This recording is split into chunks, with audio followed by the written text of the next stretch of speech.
Hare Krishna. So I'll start with the prayers, right?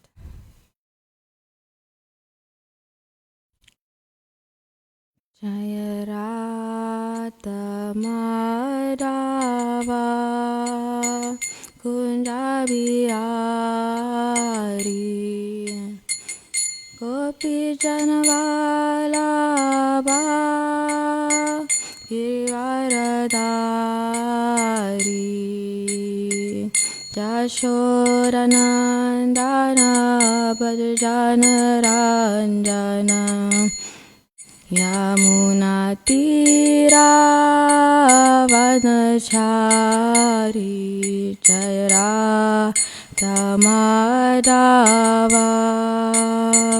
Kunjabihari Gopi Janavalabha Girivaradari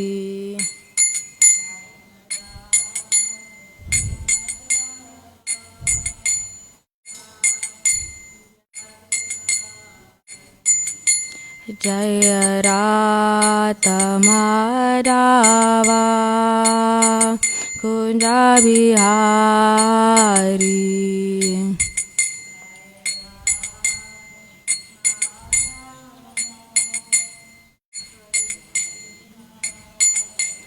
Jaya Gopi Janavalabha Girivaradari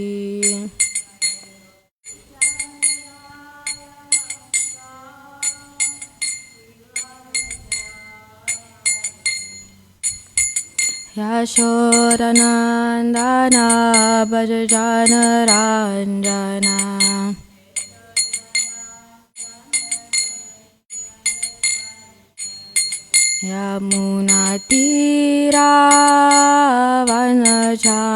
Yamunatiravanachari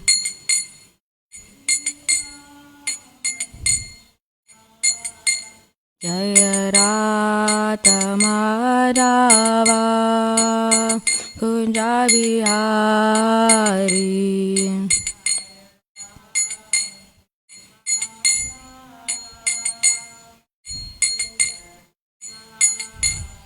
Hare Krishna Hare Krishna Krishna Krishna Hare Hare Hare Rama Hare Rama Rama Rama Hare Hare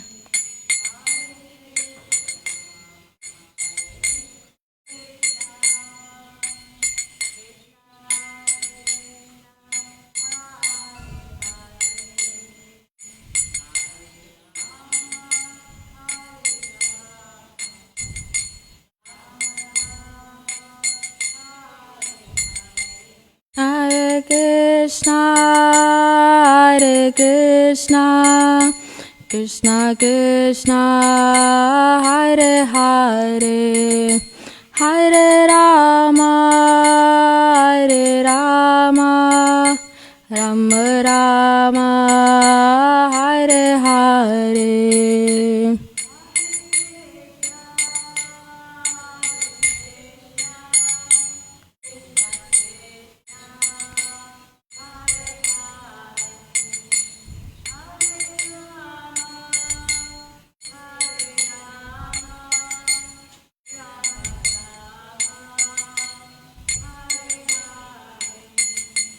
Hare Krishna, Hare Krishna, Krishna Krishna, Hare Hare, Hare Rama, Hare Rama, Rama Rama, Hare Hare.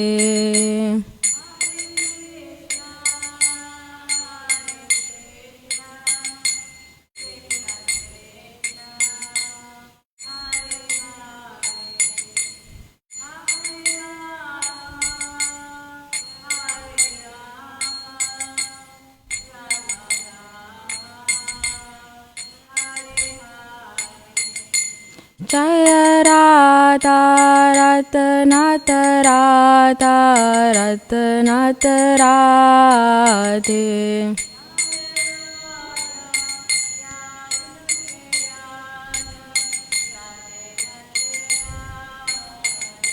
Jaya Giri Govardhan, Giri Govardhan, Giri Govardhan, Jaya Giri Govardhan.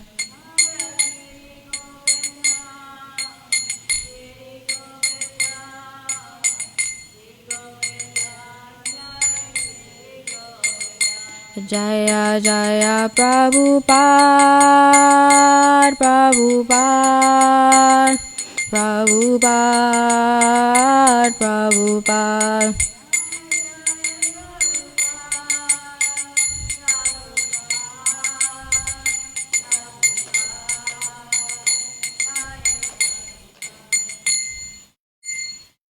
Hare Krishna.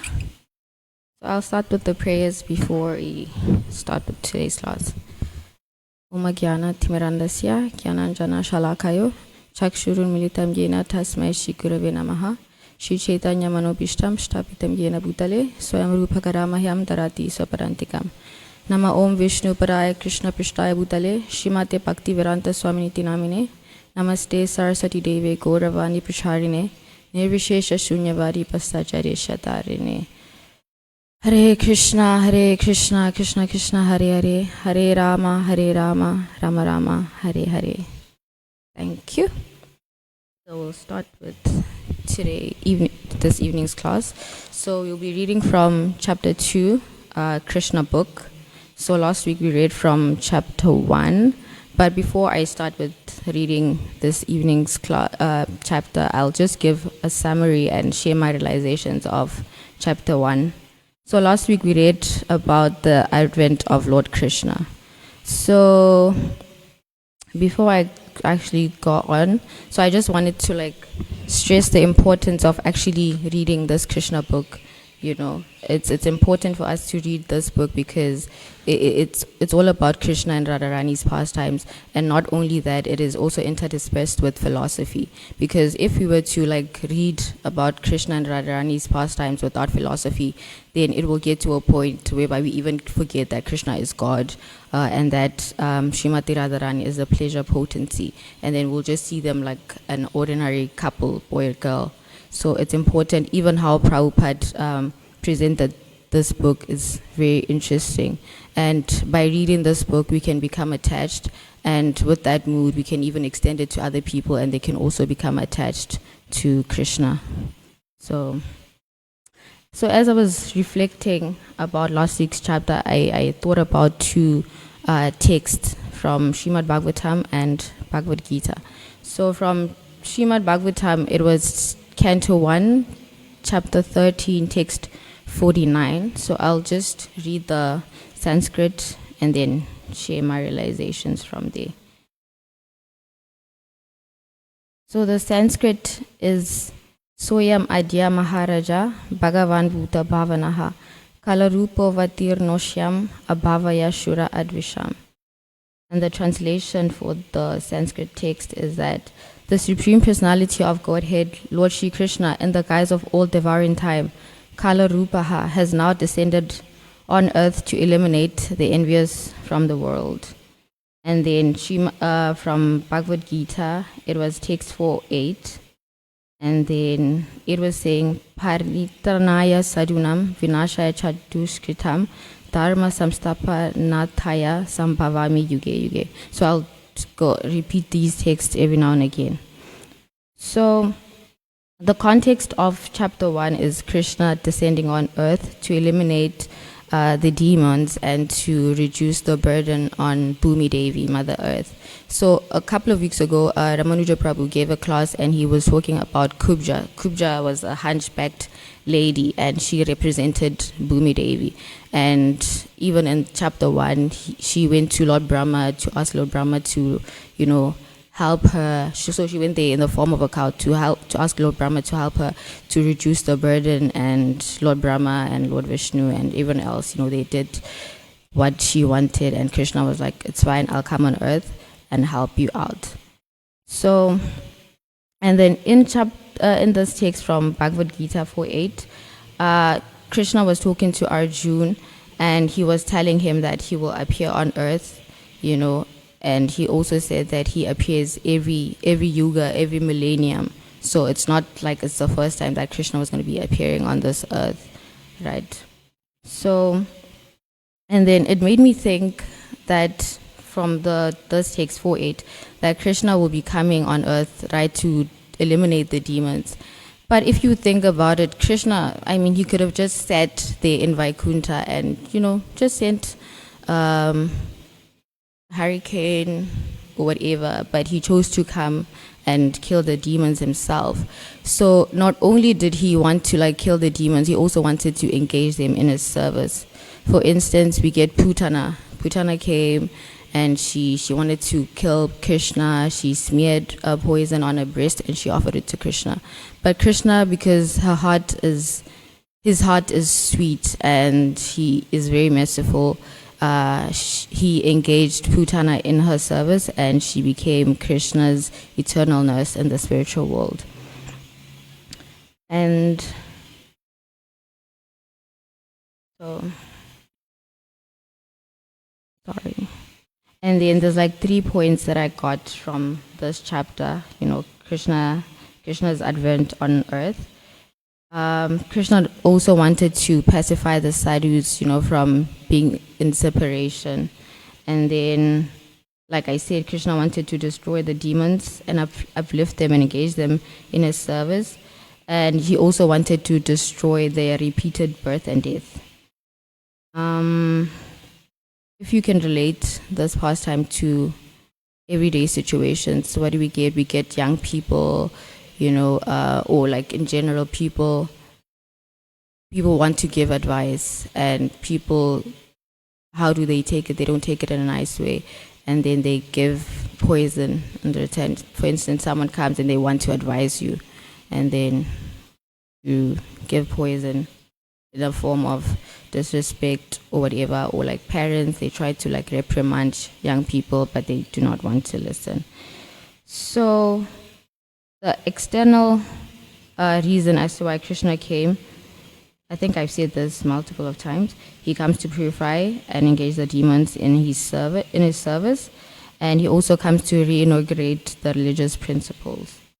And the internal reason is to come and see his devotees. So that was the bit that I got from chapter 1.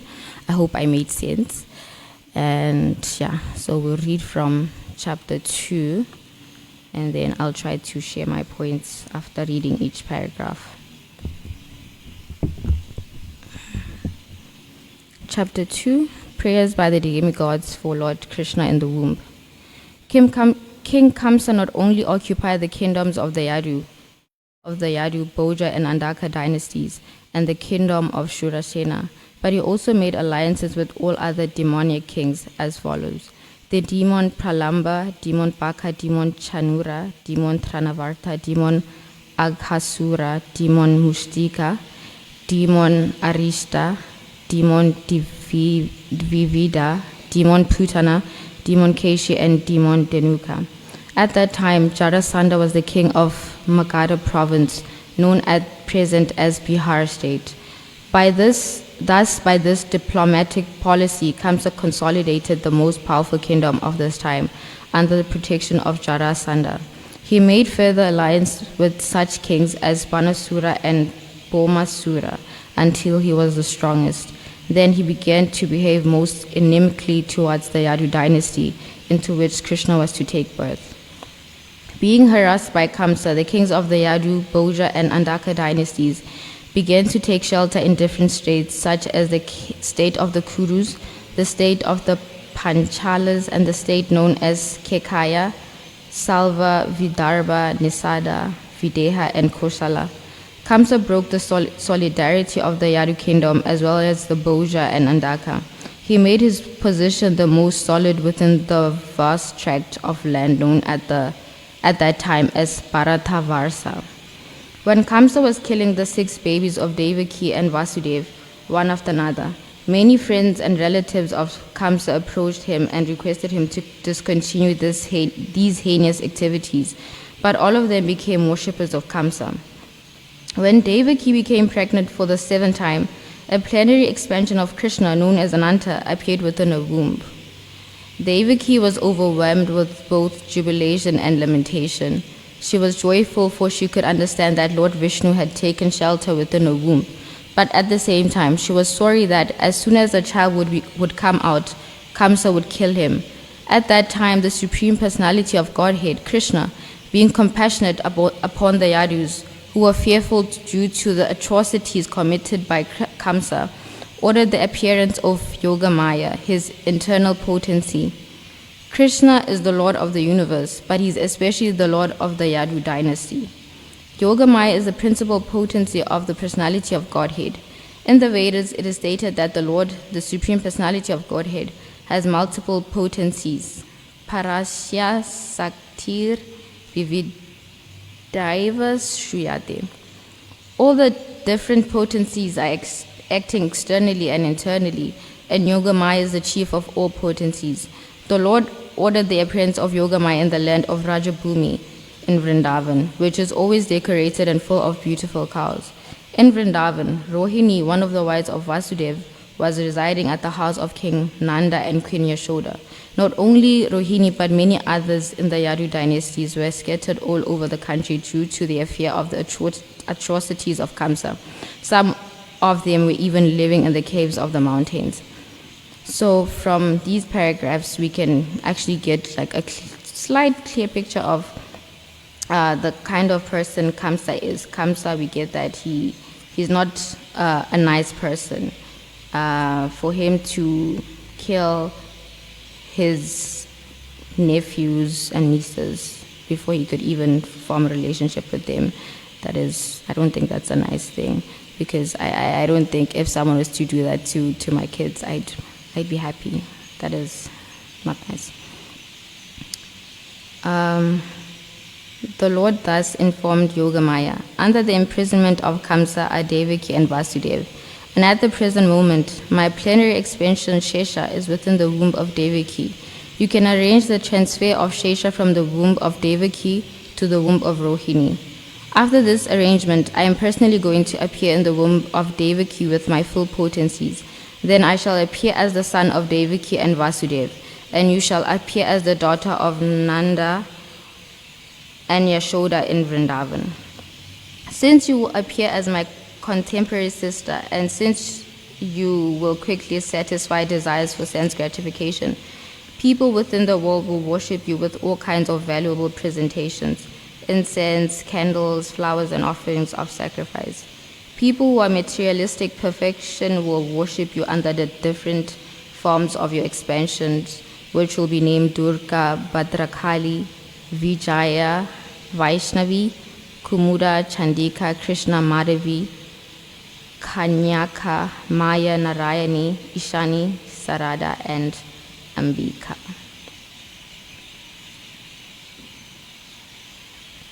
Krishna and Yogamaya appeared as brother and sister, the Supreme Powerful and the Supreme Power. Although there is no clear distinction between the powerful and the power, power is always subordinate to the powerful.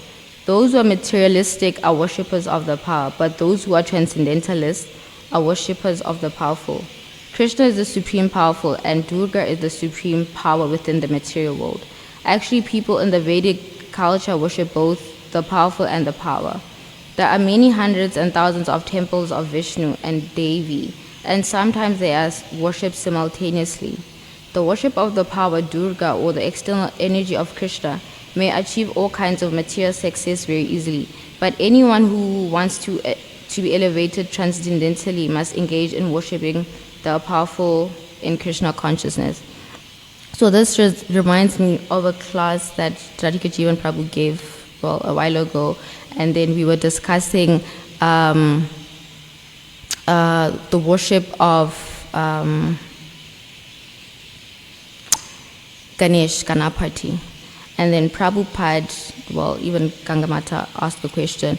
And then Prabhupada, in Nectar of Devotion, he was saying that we can worship the demigods. So I guess Durga, we can consider her to be one of the demigods. And even in the Bhagavad Gita, yes, it is also mentioned. But in a letter that Prabhupada wrote to one of his disciples, he was saying there's no need for us to worship the demigods, because by worshipping Krishna, then Krishna will satisfy the demigods. So we don't have to engage in such materialistic activities. So, yes. The Lord also declared to Yoga Maya, my plenary expansion, Anantashesh, is within the womb of Devaki. On account of being forcibly attracted to the womb of Rohini, he will be known as Sankarashan and will be the source of all spiritual power, or Bala, by which one can attain the highest bliss of life, which is called Ramana. Therefore, the plenary portion, Anantashesh, will be known after his appearance either as Sankarashan or as Balaram. In the Upanishads, it is stated, Nayam Atma Bala Hinena Labhya. The purport is that one cannot attain the supreme platform of self-realization without being sufficiently favored by Balaram. Bala does not mean physical strength. No one can attain spiritual perfection by physical strength. One must have the spiritual strength which is infused by Balaram or Sankarashan. Ananta or Shesha is the source of the power which sustains all the planets in their different portions. Materially, this sustaining power is known as the law of gravitation, but actually it is a display of the potency of Sankarashan. Balaram or Sankarashan is the source of spiritual power, or the original spiritual master. Therefore, Lord Nityananda Prabhu, who is also the incarnation of Balaram, is the original spiritual master. And the spiritual master is the representative of Balaram, the form of the Supreme Personality of Godhead, who supplies spiritual strength. In the Chaitanya Charitamrita, it is confirmed that the spiritual master is the manifestation of the mercy of Krishna. Thus, ordered by the Supreme Personality of Godhead, Yoga Maya circumambulated the Lord and then appeared within this material world according to his order. When Yoga Maya, the supreme power of the supremely powerful personality of Godhead, transferred Lord Shesha from the womb of Devaki to the womb of Rohini, both Devaki and Rohini were under Yoga Maya's spell, which is called Yoga Nidra. When this was done, people thought that Devaki's 7th pregnancy had been a miscarriage. Thus, although Balaram appeared as the son of Devaki, he was transferred to the womb of Rohini to appear as the son. So this was all part of Krishna's arrangements. He planned that the babies be transferred from Devaki to Rohini so that they can confuse Kamsa. After this arrangement, the Supreme Personality of Godhead, Krishna, who is always ready to protect his unalloyed devotees, entered within the mind of Vasudeva as the Lord of the whole creation, with full inconceivable potencies. It is understood in this connection that Lord Krishna, first of all, situated himself in the unalloyed heart of Vasudeva and was then transferred to the heart of Devaki. He was not put into the womb of Devaki by seminal discharge. The Supreme Personality of Godhead, by his inconceivable potency, can appear in any way. It is not necessary for him to appear in the ordinary way, by seminal injection within the womb of a woman. When Vasudeva was sustaining the form of the Supreme Personality of Godhead within his heart, he appeared just like the glowing sun, whose shining rays are always unbearable and scorching to the common man. The form of the Lord situated in the pure unalloyed heart of Vasudeva is not different from the original form of Krishna. The appearance of the form of Krishna anywhere and specifically within the heart is called Dhamma. Dhamma refers not only to Krishna's form but also to his fame, to his name, his qualities, his paraphernalia. Everything becomes manifest simultaneously. Thus, the eternal form of the Supreme Personality of Godhead with full potencies was transferred from the mind of Vasudeva to the mind of Devaki, exactly as the setting sun's rays are transferred to the full moon rising in the east. Krishna, the Supreme Personality of Godhead, thus entered the body of Devaki from the body of Vasudeva without being subject to any of the conditions of an ordinary living entity.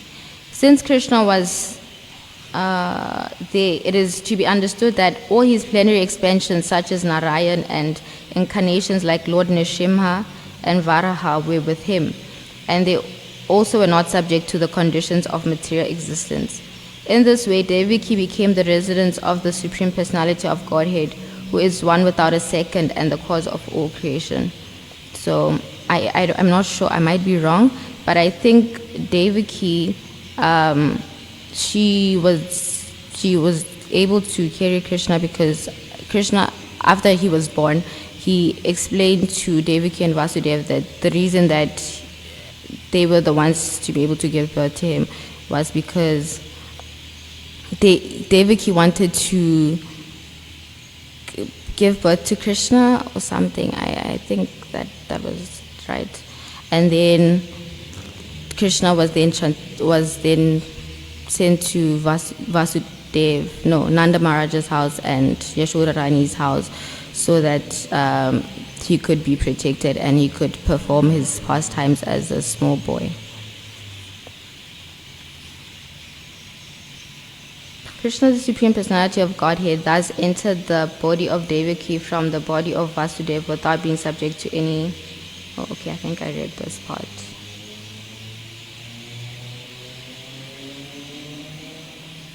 In this way, Devaki became the residence of the Supreme Personality of Godhead, who is one without a second and the cause of all creation. Devaki became the residence of the Absolute Truth, but because she was confined within the house of Kamsa, she looked just like a suppressed fire or like misused education. When fire is kept in a jug, the illuminating rays of the fire cannot be very much appreciated. Similarly, misused knowledge which does not benefit the people in general is not very much appreciated. So Devaki was kept within the prison walls of Kamsa's palace, and no one could see her transcendental beauty, which resulted from her conceiving the Supreme Personality of Godhead. Kamsa, however, saw the transcendental beauty of his sister Devaki, and he at once concluded that the Supreme Personality of Godhead had taken shelter in her womb. She had never before looked so wonderfully beautiful. He could distinctly understand that there was something wonderful within the womb of Devaki. In this way, Kamsa became perturbed because he was sure that the Supreme Personality of Godhead, who would kill him in the future, had now come. Kamsa began to think, what is to be done with Devaki? Surely she has Vishnu or Krishna within her womb, so it is certain that Krishna has come to execute the mission of the demigods. And even if I immediately kill Devaki, his mission cannot be frustrated.